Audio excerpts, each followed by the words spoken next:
Let me say it this way. I am sick and tired of having to defend my Muslimness and my Americanness.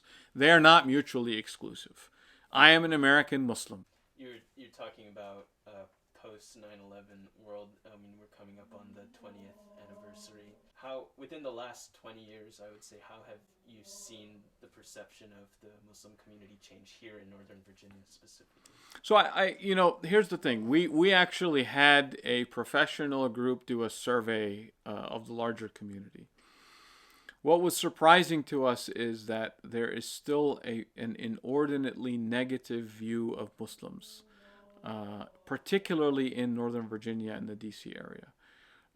And I feel a lot of it has to do with some of the misinformation and disinformation that is spread, the Islamophobia that's out there. But I also think that we as Muslims have a duty and a responsibility to reach out and make sure that people don't misunderstand and misinterpret who we are. What you see me wearing is not an Islamic thing. This is the traditional Arab thing. I mean, right? So I need to differentiate between what is a cultural element and what is a religious element. And there is nothing that would prevent a Muslim.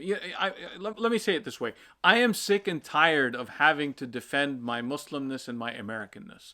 They are not mutually exclusive. I am an American Muslim.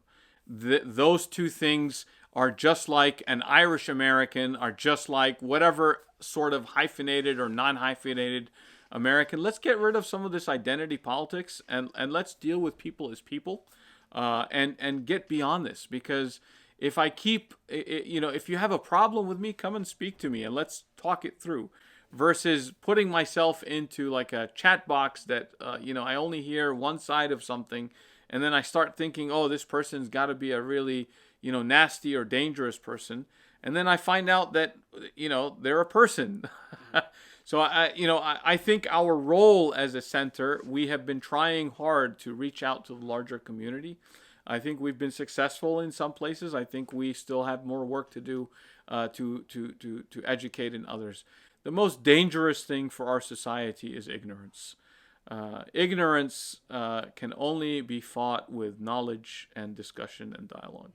You kind of hit it right, like the nail right on the head. That's kind of why I'm doing things like this. And I appreciate that. Just expose that. Yeah, people are people. If you just sit down and talk to people and listen to them and try to understand where they're coming from, that will tear down a lot of barriers. Hey, thanks so much for watching a short segment of Listen to Understand. To watch more videos like this, click one of the two thumbnails below.